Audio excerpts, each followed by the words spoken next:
It was Christmas, the kind of Christmas you picture in glossy magazines, sparkling lights, golden ribbons, the scent of roasted ham and cinnamon wafting through the air. But underneath it all, there was tension so thick I could cut it with a knife. My family had been skilled for years at pretending everything was fine, at plastering smiles over resentments, and at sweeping humiliations under the rug. I told myself this year would be different, that my daughter and I would be welcomed with warmth. Instead, the moment we arrived, I saw it. The long rectangular table stretched across the room, covered with a linen cloth, polished silverware neatly aligned. And there, at the farthest end, away from the centerpiece, away from the laughter and chatter, was one lonely chair pushed beside the trash bin, a seat so clearly separated from everyone else it was insulting. My daughter looked at me, her face flushed, eyes glassy. She was 16, old enough to feel the sting of being unwanted, but still young enough to hope her family cared. When she sat down in that chair, I saw her try to force a smile, to pretend. It didn't bother her, but her voice cracked when she whispered to me, "Mom, please, do the thing." She didn't need to explain. We had a silent agreement, a pact formed years ago after the first time my family pulled a stunt like this. I promised her that if they ever tried to humiliate her again, I wouldn't just sit quietly. And in that moment, my daughter gave me permission to unleash everything I'd been holding back. She thought she knew what was coming, but even she didn't realize just how far I was willing to go this time, or how that single humiliating seat by the trash would unravel years of carefully hidden family secrets. I didn't react right away. I let the room hum with clinking glasses, fake laughter, and the buzz of carols playing from a Bluetooth speaker hidden in the corner. I watched them, my siblings, their spouses, my parents, all carefully arranged around the table like a portrait of harmony. They knew exactly what they'd done. The empty seat beside the trash wasn't an accident. It was their way of reminding us where they believed we belonged. On the edges. Disposable. My daughter's fork scraped against her plate, untouched food shifting as she tried to keep herself occupied. Her cheeks burned red, and I could see her swallowing back the lump in her throat. I reached over and squeezed her hand, and in that squeeze I promised her something silently. Not this year. Not again. Because here's the truth. They had pulled stunts like this before. When she was 8, they forgot to save her a ball.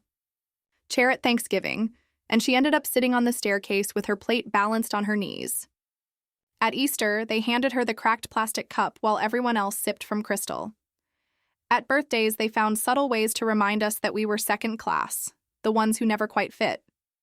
But this, Christmas, the holiday meant to be about love, warmth, and belonging. They had crossed a line so blatant even my quiet tolerance snapped in two. My mother raised a glass for a toast, all glowing pride about family unity, and I nearly laughed out loud at the hypocrisy. My daughter tugged at my sleeve, her eyes pleading, and that was the moment I decided, if they wanted to play games, I would end them once and for all, and I would do it in a way none of them would see coming. I leaned back in my chair, studying each of their faces as though I were memorizing a crime scene. My brother Mark, always the golden child, sat directly in the center beside my parents, smirking in that smug way of his, the way he always did when he thought he'd won some unspoken competition.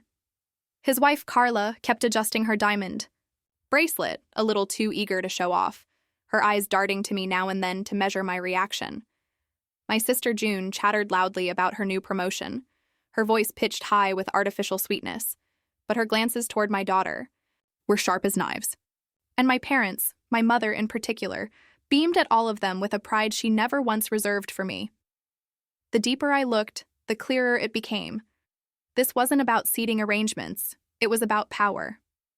They wanted my daughter to absorb the lesson they had spent years teaching me, that we were outsiders, tolerated but never embraced, useful only as the backdrop for their superiority. I felt my jaw tighten, and before I could stop myself, I pictured the folder in my bag, tucked safely beside the wrapped Christmas gifts. That folder contained receipts, bank statements, and a string of emails that none of them knew I had. For weeks, I had debated whether to bring it, to carry evidence into a holiday gathering like ammunition into battle. Now, I knew why I had trusted. my instincts. My daughter thought I was about to snap in the usual way, call them out, storm off, make a scene. But I wasn't going to give them the satisfaction of dismissing me as overdramatic. No, I was going to expose them on their perfect Christmas stage, with their glittering lights and perfectly roasted ham, in front of every pair of smug eyes at that table. And once it started, there would be no way back. The moment presented itself sooner than I expected. My father, always eager to remind me of my place, cleared his throat and said loudly enough for the whole table to hear, "I hope you don't mind the seating, dear. We had to make room for the important guests." The words slid off his tongue like poison dressed in politeness. The table erupted in polite laughter, even June's fake laugh cutting through the room like glass. My daughter froze, her fork hovering over her plate, and I saw the flicker of shame flash across her face. That was it. I reached down, slid the folder out of my bag, and placed it right in the middle of the table, covering the shining centerpiece of pine cones and holly. Berries. The laughter died instantly. Every eye turned toward me. "Since we're talking about importance," I began, my voice steady, "maybe we should look at what's actually holding this family together and what's quietly tearing it apart." I opened the folder and the first page glared up at them. A detailed bank statement highlighting the withdrawals Mark had been making from our parents' joint account. My mother paled instantly, my father stiffened, and Mark tried to lunge for the paper, but I pulled it back, flipping to the next page, emails printed and dated showing June had been leaking company information to a competitor in exchange for a private kickback. Carla's hand flew to her mouth, her bracelet clinking against the table as if it too were embarrassed. "Funny," I continued, my words deliberate, "how quickly we forget who really sits beside the trash. Because from where I'm standing, the garbage isn't over there by my daughter. It's right here, scattered across this table." The silence that followed was thick, suffocating. My daughter leaned closer to me, her eyes wide, and for the first time in years, I saw her sit up straighter, as if she finally understood that she was never the one who needed to feel ashamed. Mark was the first to break, slamming his fist against the table so hard the wine glasses rattled. "You don't know what you're talking about," he spat, his face flushed crimson, but his voice cracked, betraying him. I slid another sheet across the table, the overdraft notices, one after another, all tied to his name, all carefully highlighted. My father's eyes darted over the page, and I could see the dawning realization that the son he worshipped had been siphoning their security dry. June tried to divert the spotlight, sneering at me. "You've always been jealous. You can't stand that we're successful." I didn't even flinch. I flipped to her section. The email chains with her initials, the confidential attachments, the signature at the bottom. "Tell me, June," I said, locking eyes with her. "Did your boss know you were selling out the company during negotiations? Or is that just your little side project?"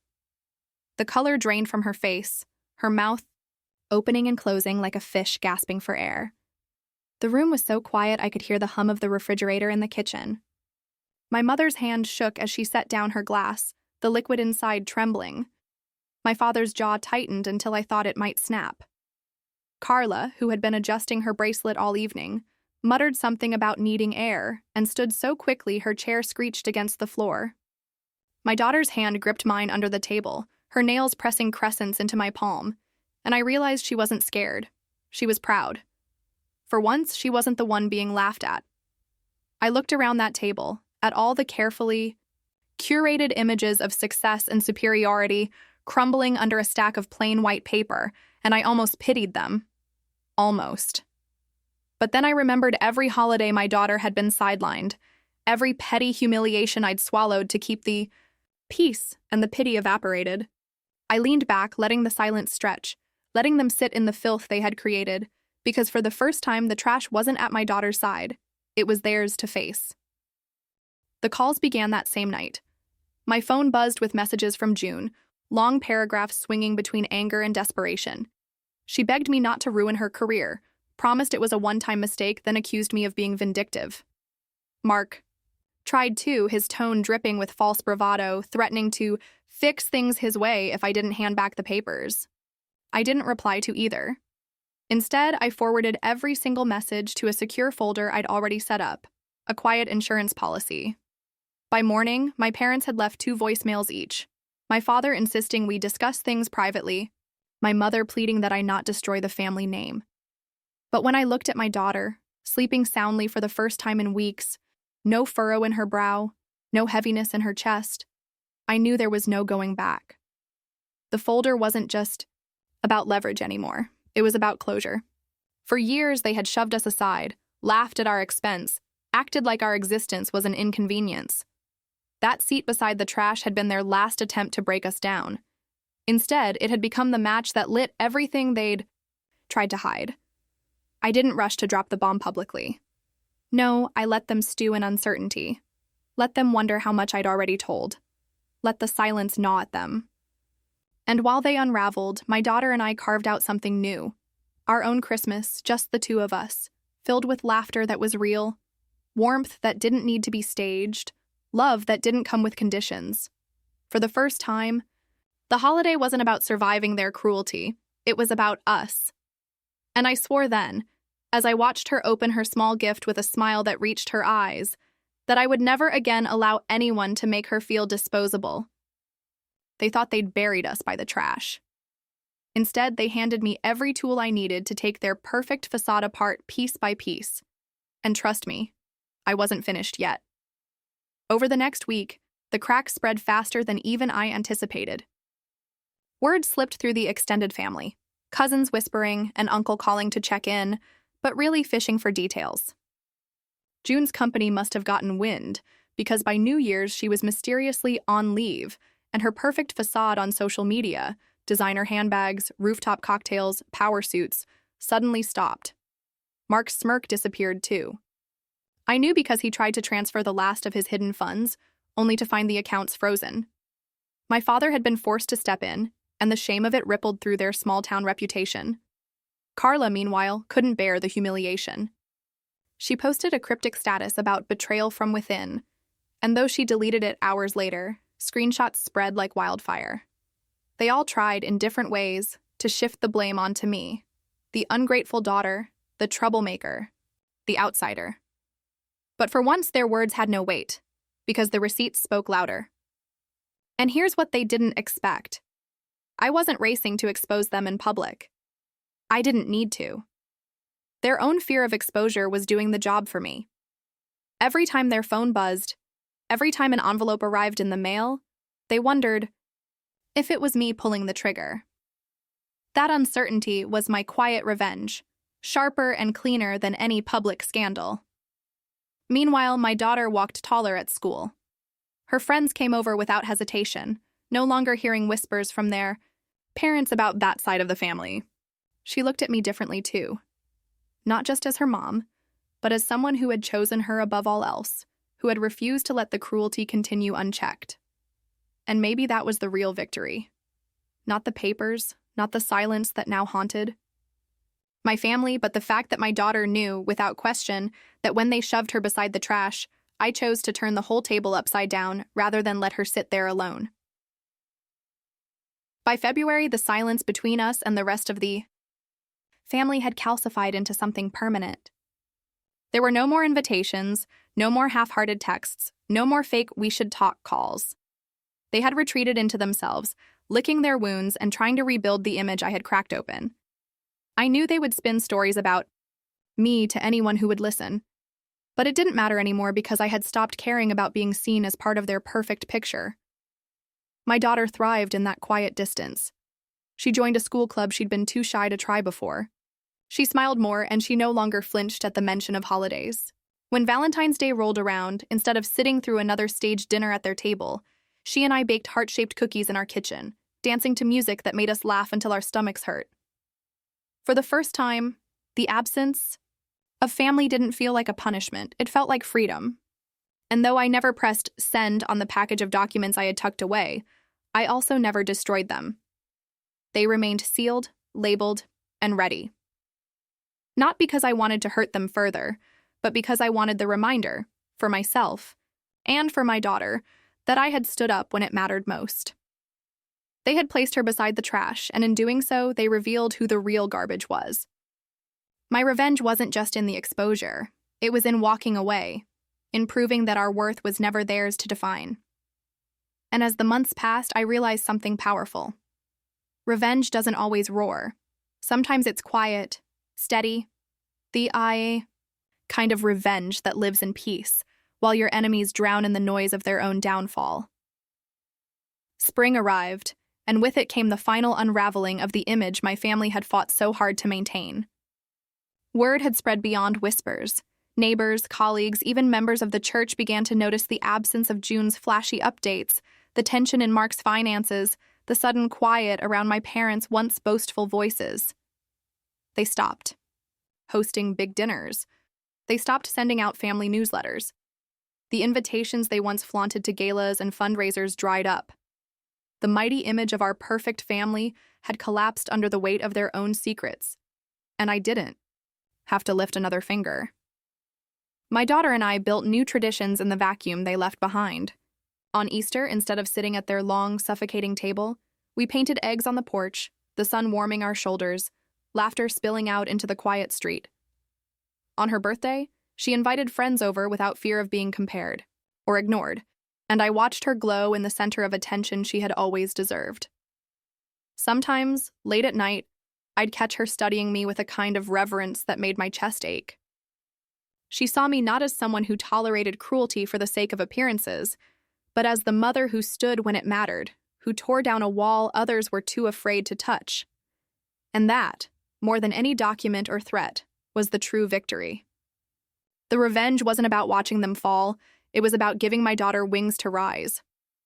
And while my family shrank into their own shadows, we stepped fully into the light, no longer afraid, no longer small, no longer sitting beside the trash. Summer came, and with it a sense of closure I hadn't expected. Months had passed since that Christmas dinner, yet the image of my daughter seated alone by the trash still burned in my memory. Not as a wound anymore, but as the starting point of our freedom. My family never reached out again, at least not in any meaningful way. There were the occasional passive-aggressive texts, hints dropped through cousins, but the message was clear. They wanted me to bend, to apologize, to play the scapegoat as I had for years. I didn't. I never would again. Because by then, something in both me and my daughter had shifted permanently. She had grown taller somehow, not in inches, but in presence. She no longer slouched to make herself small. She carried herself with the confidence of someone who knew her worth, who had watched her mother burn bridges rather than let her be humiliated one more time. She told me one evening while we were sitting on the porch watching fireflies flicker in the dusk, "Mom, I'll never forget that night.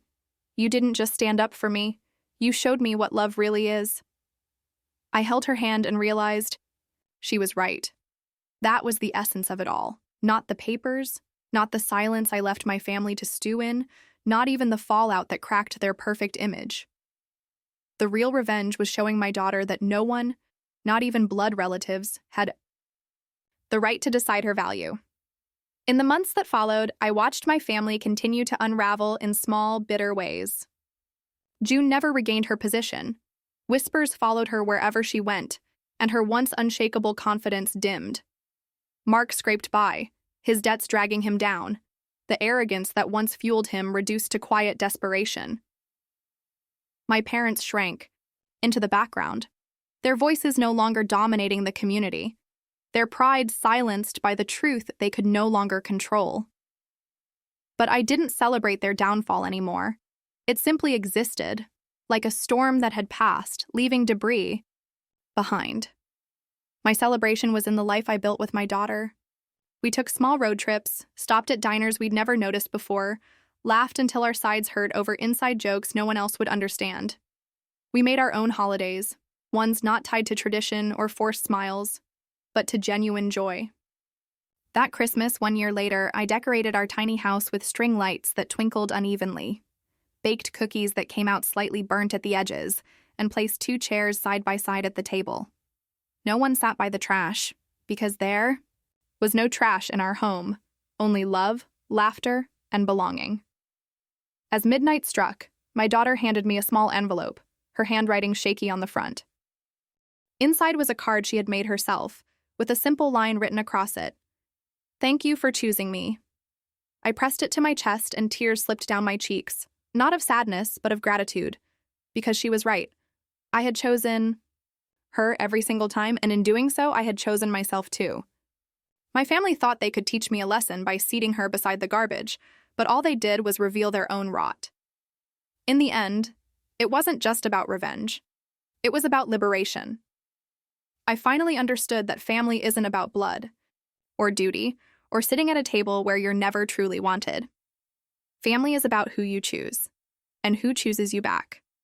And in that moment, with my daughter's laughter filling the room and the faint glow of Christmas lights reflecting in her eyes, I knew I had everything I needed. They lost their power over us the moment I walked out that door, and they would never get it back. Because I am no longer their scapegoat. I am no longer their silent target. I am the woman who turned their cruelty into ash and built a new life from the embers. And if you ask me now whether I regret it, whether I went too far, I'll tell you this. My only regret is not doing it sooner. Tell me, would you have done the same?